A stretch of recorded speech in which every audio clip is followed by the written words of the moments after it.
Hello drama addict. आशा करती हूँ कि आप सब मज़े में होंगे और आपने लास्ट के एपिसोड एंजॉय किए होंगे। आज हम देखेंगे put your head on my shoulder का चौथा एपिसोड। तो लास्ट के एपिसोड में जैसे आपने देखा था कि एक पेशेंट के फादर मेडिसिन ट्रे सीतोमो की तरफ उछाल देते हैं, तो सीतोमो को बचाने के लिए गू वही उसके ऊपर से आ जाता है। तब तक सीतोमो की आंखें खुल जाती है और वो गुवई को देखती है, तो वो काफ़ी घबरा जाती है। कुछ देर वो एक दूसरे को देखते हैं। तब तक सीतोमो कहती है कि तुमने इन्फ्यूजन ट्यूब प्रेस किया हुआ है। तब जाकर गुवई की नज़रें सीतोमो से हटती है और वो वापस जाकर चेयर पर बैठ जाता है। उस रात वो सीतोमो के बगल वाली चेयर में सोता है और सुबह जब वो उठता है वो देखता है कि सीतोमो की ब्लैंकेट उसके ऊपर नहीं है। वो सीतोमो को बड़े प्यार से उड़ा देता है ब्लैंकेट। उसके बाद वो सीतोमो के लिए ब्रेकफास्ट लेने जाता है। तब तक गुवई को आ जाती है फ्यूपई की कॉल और फ्यूपई कहता है कि उसे स्पोर्ट्स शूज़ की ज़रूरत है। उसके स्पोर्ट्स शूज़ भीग गए हैं। उसने उन्हें सुखाने की काफ़ी कोशिश की, पर हॉस्टल में ड्रायर अलाउड नहीं होने की वजह से वो उन्हें सुखा नहीं पाया। अब इस पर गुवई कहता है कि तुम काई को क्यों नहीं बोलते कि वो तुम्हें स्पोर्ट्स शूज़ दे, क्योंकि मैं यूनिवर्सिटी में नहीं हूँ। अगर मैं यूनिवर्सिटी में होता तो मैं बिल्कुल तुम्हें ट्रबल नहीं करता, या फिर तुम खुद ले लो।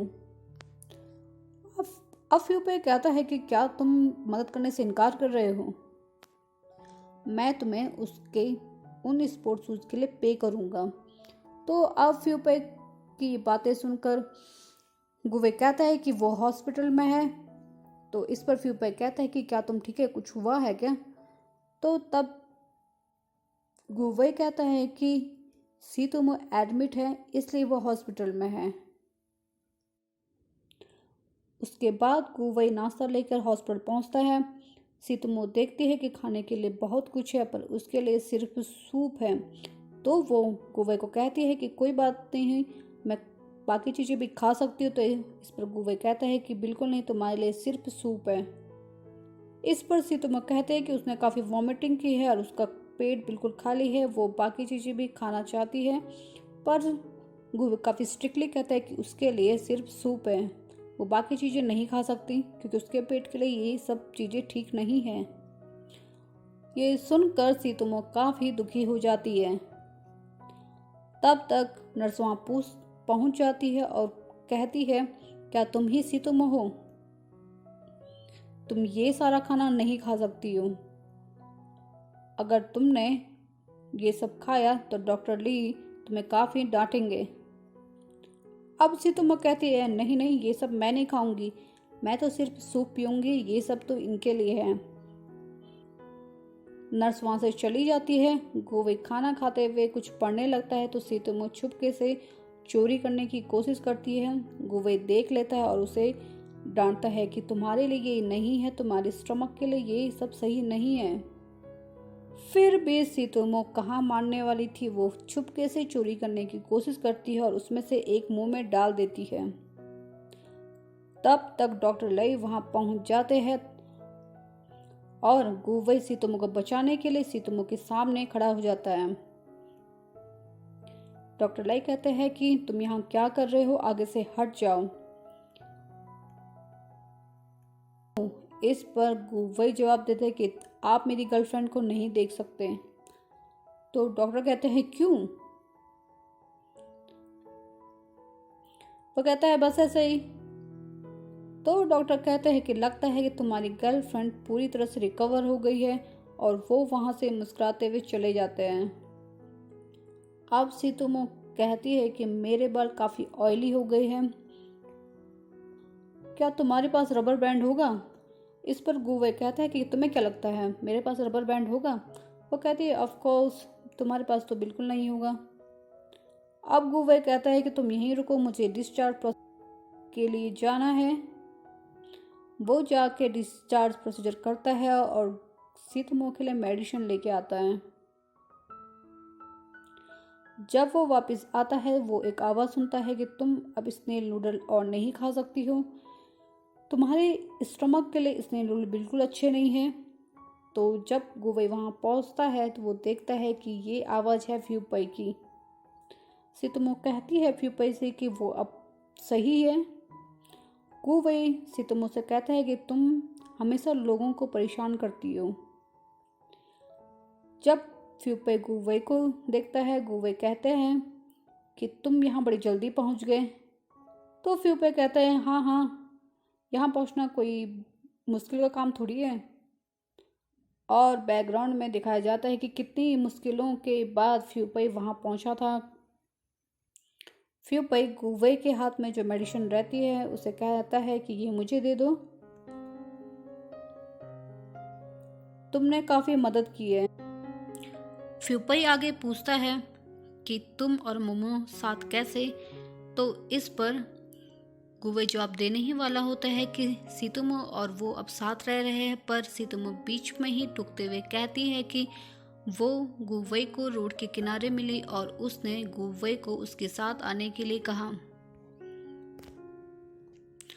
अगले सीन में फ्यूपई और सितुमो को एलिवेटर पर दिखाया जाता है, जहां पर सितुमो कह रही है कि वो अब ठीक है, वो चल सकती है।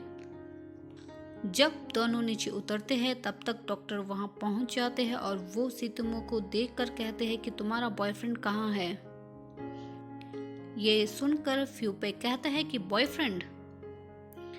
तो डॉक्टर कहते हैं कि तुम्हें अपना ध्यान रखना चाहिए, तुम्हें बार बार एडमिट नहीं होना चाहिए।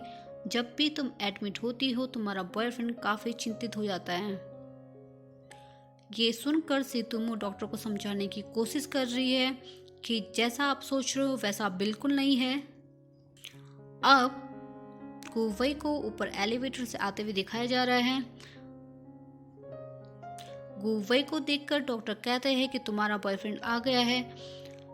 और जब वो कहते हैं कि तुम्हारा बॉयफ्रेंड आ गया है तो फ्यूपई मुड़कर देखता है कि वो गुवई है। और डॉक्टर आगे कहते हैं कि उन्हें अब जाना चाहिए। तब तक गुवई नीचे पहुंच जाता है और वो दोनों को देखकर कहते हैं कि तुम मेरा इंतजार कर रहे हो। अगर तुम मेरा इंतजार कर रहे हो तो चलो अब। तीनों को अगले सीन में कैब में दिखाया जाता है। कुछ देर सोचने के बाद फ्यूपई गुवई को पूछता है कि डॉक्टर कह रहा था कि तुम मोमो के बॉयफ्रेंड हो, क्या बात है। इस पर गुवई जवाब देते हैं कि शायद डॉक्टर को कुछ गलतफहमी हो गई है। फ्यूपई सितुमो को देखकर कहता है कि क्या ये बात सच है। तो सितुमो जवाब देती है कि तुम्हें क्या लगता है। इस पर फ्यूपई कहता है हाँ सही है, क्योंकि गुवई को तुम जैसी लड़कियां पसंद नहीं आएंगी। अब गुवई सुनकर कहता है कि तुम्हें क्या लगता है मुझे कैसी लड़कियां पसंद आएंगी। तो फ्यूपई कहता है कि मैडम क्यूरी टाइप की लड़कियां मुझे लगता है कि तुम्हें पसंद आएंगी। इस पर सितुमो हंसने लगती है और गुवई जवाब देता है कि बिल्कुल नहीं। वो सितुमो को मिरर में देख रहा होता है। जब तीनों हॉस्टल पहुंचते हैं तो वो सितुमो के लिए डोर खोलने की कोशिश करता है, पर फ्यूपई पहले ही खोल देता है। ये देखकर वो हमारा गुवई काफी डिसअपॉइंट होता है। फ्यूपई और सितुमो हॉस्टल की तरफ बढ़ते हैं। गुवई अपनी जेब से रबर बैंड निकालता है जो वो सितुमो के लिए लाया था, क्योंकि सितुमो हॉस्पिटल में मांग रही थी। वो पास के डस्टबिन में उसे डाल देता है।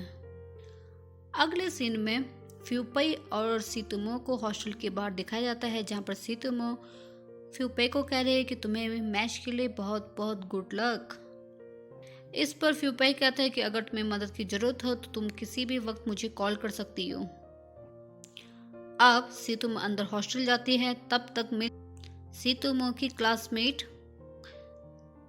तो फ्यूपई सितुमो की क्लासमेट को कहता है क्या मैं तुम्हारी कोई मदद कर सकता हूँ, ये काफ़ी भारी लग रहा है, मैं इसे हॉस्टल तक तुम्हें पहुँचाने में हेल्प कर देता हूँ। इस पर सितुमो की क्लासमेट कहती है कि मोमो तो यहाँ से जा चुकी हो, तुम यहाँ क्या कर रहे हो। अब बेचारे फ्यूपई को तो ये बात पता नहीं है, तो वो कहता है क्या। तो उसकी क्लासमेट कहती है कि तुम्हें पता नहीं है। वो कहता है कि मुझे पता है, मैंने अभी अभी उसको यहाँ छोड़ा है हॉस्टल में। और वो मन ही मन सोचने लगता है क्या अब सितोमो यहाँ नहीं रहती। अगले सीन में प्रोफेसर चैंग और मिस्टर वांग को साथ बैठे दिखाया जाता है, जहाँ पर वो आपस में बातचीत कर रहे हैं। तभी जाओ ली वहाँ आता है और जाई यू यिन की शिकायत प्रोफेसर चैंग से करता है। वो कहता है कि सीनियर उसे नीचा दिखाने की कोशिश कर रही और उसकी एक्सपेरिमेंट रिपोर्ट में करेक्शन कर रही। वो आगे जोड़ते हुए कहता है कि आप मेरे मेंटोर हैं, आपको करेक्शन करना चाहिए। वो कौन होती है? उन्होंने मेरी तुलना गुवई से की है। वो ऐसे कैसे कर सकती है? मैं एग्जाम क्लियर करके यहाँ आया हूँ, ना कि गुवई की तरह बैकडोर से यहाँ आया हूँ। मैं उससे ज़्यादा स्मार्ट हूँ। तभी जय यूइन वहाँ आती है और कहती है कि मैंने सिर्फ करेक्शन किया, हमें नहीं पता था कि तुम बात का बतंगड़ बना दोगे। अब प्रोफेसर जैंग एक्सपेरिमेंट रिपोर्ट देखते हैं और कहते हैं कि जय यूइन ने सिर्फ मिस्टेक करेक्शन की है और सही आंसर उसके ऊपर लिखा हुआ है। तभी गुवई वहां आता है और अपनी एक्सपेरिमेंट रिपोर्ट जमा करता है। सभी गुवई की रिपोर्ट देखने लगते हैं और पाते हैं कि उसमें एक भी मिस्टेक नहीं है। गुवई जोली को कहता है कि मैंने तुम्हारी रिपोर्ट देखकर उसमें मिस्टेक सही कर ली है। उसमें काफ़ी कैलकुलेशन मिस्टेक थी, मैंने पेंसिल से लिखी है। तुम दोबारा चाहो तो कैलकुलेशन कर कर लिख सकते हो। अगले सीन में गुवई को हॉस्टल में दिखाया जाता है, जहाँ पर वो पैकिंग कर रहा है। तभी इसका रूममेट आता है और पूछता है कि इस बार कितने दिनों के लिए जा रहे हो। गुवई जवाब देता है 1 हफ्ते के लिए, जब एक्सपेरिमेंट पूरा हो जाएगा मैं आ जाऊंगा। तो उसका दोस्त पूछता है कि वो एक्सपेरिमेंट यहाँ नहीं हो सकता है। गुवई जवाब देता है कि नहीं, वहाँ पुराने कैंपस में कुछ इक्विपमेंट है जिसकी ज़रूरत उस एक्सपेरिमेंट में पड़ेगी, इसलिए उसे वहाँ जाना पड़ेगा। अब उसका दोस्त कहता है कि उसे साइंटिफिक चीज़ें समझ नहीं आती। यहाँ गुवई अपनी पैकिंग पूरी करता है और जाने की तैयारी करता है। अब अगले सीन में सितोमो को हॉस्टल रूम में दिखाया जाता है, जहाँ पर वो कर रही है अपने किसी कलीग से चैट। तभी उसे आता है गुवई का कॉल और वो आ जाती है कॉलेज कैंपस के बाहर। वहीं फ्यूपई गुवई का इंतजार कर रहा है। जैसे ही गुवई सूटकेस लेकर बाहर आता है, गुवई छुप जाता है। वहीं दूसरी तरफ से सितोमो आती है और गुवई से कहती है कि तुम मेरे मैसेज का रिप्लाई कभी क्यों नहीं करते हो। इस पर गुवई जवाब देता है कि मैंने अपना फ़ोन साइलेंट मोड पर रखा है। वो आगे कहता है कि क्या तुम की लेके आना भूल गई हो। तो इस पर सितोमो दुखी सा मुंह बनाती है। गुवई कहते हैं चलो फिर साथ वापस चलते हैं, और वो खुश होकर पूछते हैं कि बस या कैब। गुवई जवाब देता है कुछ भी चलेगा। फिर दोनों साथ कैब में जाते हैं और फ्यूपे करता है उनका पीछा। फ्यूपे देखता है कि दोनों साथ उतर रहे हैं और एक ही घर की तरफ जा रहे हैं। वो ये देखकर काफी दुखी होता है। फ्यूपे का ड्राइवर उससे पूछता है क्या वो तुम्हारी गर्लफ्रेंड है। वो कहता है यहाँ से चलो। ड्राइवर पूछता है कहाँ जाना है। फ्यूपे जवाब देता है कहीं भी ले चलो। रास्ते में ड्राइवर से समझाता है कि कभी भी पूरा सच जाने कंक्लूजन पर नहीं पहुंचना चाहिए। अब जब फ्यूपे समझ जाता है तो वो कहता है कि यू टर्न लो और वापस वहीं चलो। यहाँ घर पर गुवई काफी परेशान है क्योंकि सितोमो कर रही है हॉस्टल वापस जाने की तैयारी, और अपना गुवई सोच रहा है कि ऐसा क्या करूं कि उसे रोक लिया जाए। तभी सितोमो जाती है अपने रूम में और लेकर आती है एक बेडशीट। वो गुवई से कहती है कि मैंने इसे धो दिया है, मैं इसे सुखाने डाल रही हूँ, तुम जब ये सूख जाए तो निकाल कर बिछा देना। इस पर गुवई कहता है कि उसे बिछाना नहीं आता, जब तक ये सूख नहीं जाती तुम यहीं रुको। सितोमो कहती है कि जब वो फ्री होगी वो आकर बिछा देगी। गुवई कहता है कि तब तक मैं सोऊंगा कैसे। अब सितोमो कहती है कि तुम मुझे परेशान कर रहे हो। इस पर गुवई चुपचाप रहता है और सितोमो बाहर जाते हुए कहती है कि पागल कहीं के, और मन में सोचती है कि मेरा मन करता है कि इसे मैं पीट दूं। अब सितोमो बाहर आती है और चादर को धूप में डालने लगती है। चादर काफ़ी बड़ी होती है तो वो गुवई से कहती है कि मेरी हेल्प कर दो। गुवई चादर को एक तरफ से पकड़ता है, सितोमो जोर से झटकती है और गुवई छोड़ देता है चादर को। चादर गिरकर नीचे चली जाती है। इस पर सितोमो काफ़ी गुस्से में होती है। वो एक स्टिक निकालती है। स्टिक देखकर गुवई पीछे हट जाता है और सितोमो कहते हैं कि मैं तुम्हें पीट नहीं रही हूँ, चलो चादर निकाल लाते हैं। अब दोनों नीचे आते हैं और एक स्टिक की मदद से जो वो घर से लाए थे उससे बेडशीट निकालने की कोशिश करते हैं। बेडशीट पेड़ से सीधे मोमो के ऊपर गिर जाती है।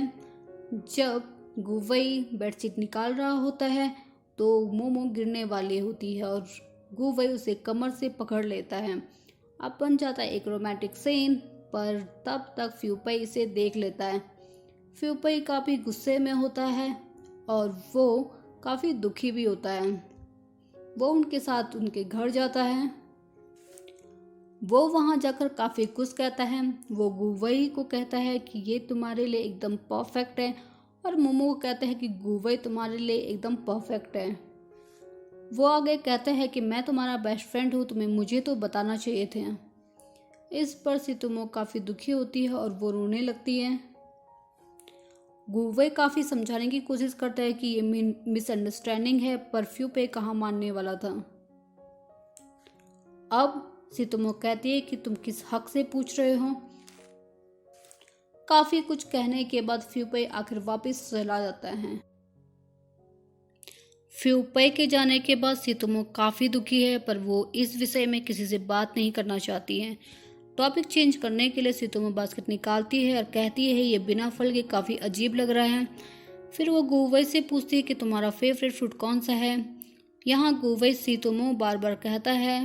वो चाहता है कि अगर सितोमो दुखी है तो वो इस विषय में बात करे, पर सितोमो इस विषय में कोई बात नहीं करना चाहती है। तो वो दोबारा पूछती है कि तुम्हारा फेवरेट फ्रूट कौन सा है। वो कहता है तरबूज है। अब वो कहती है कि तरबूज मुझे भी काफ़ी पसंद है। वो बाद में बेडशीट निकालती है और कहती है कि ये दोबारा गंदी हो गई है, मुझे इसे दोबारा धोना चाहिए। सितोमो बाथरूम में जाती है और उसे वॉशिंग मशीन में धोने लगती है। तब इसके हाथ में चोट लग जाती है। वो जोर से चिल्लाती है और गुवई वहाँ पहुँच जाता है। गुवई कहता है कि मुझे दिखाओ क्या ये दर्द हो रहा है। तो वो कहती है कि बहुत हो रहा है। तो वो कहता है कि अगर तुम्हें रोना है तुम रो सकती हो, मैं बैंडेड लेकर आता हूँ। गुवई के जाने के बाद सितोमो काफ़ी देर तक रोती है। यहाँ फ्यूपई जब वापस जा रहा होता है तो उसे वो याद आ रहा होता है जब वो दोनों साथ थे। जब वो वापस कैंपस पहुँचता है तो उसे कोच से काफ़ी डांट पड़ती है। वहीं गुवई सितोमो के लिए डोरेमोन बैंडेड लाता है जिससे वो काफ़ी खुश हो जाती है। इसके बाद दोनों वाटरमेलन खाते हैं। तभी सितोमो को उसके सीनियर का कॉल आता है। जैसे ही वो वहाँ से जाती है गुवई उसके वाटरमेलन से खाता है और जैसे ही वो खाता है एक स्माइल करता है। शायद सितोमो का वाटरमेलन उससे ज़्यादा टेस्टी है। Thank you for watching. अब मिलते हैं नेक्स्ट एपिसोड में। Till then please like comment share to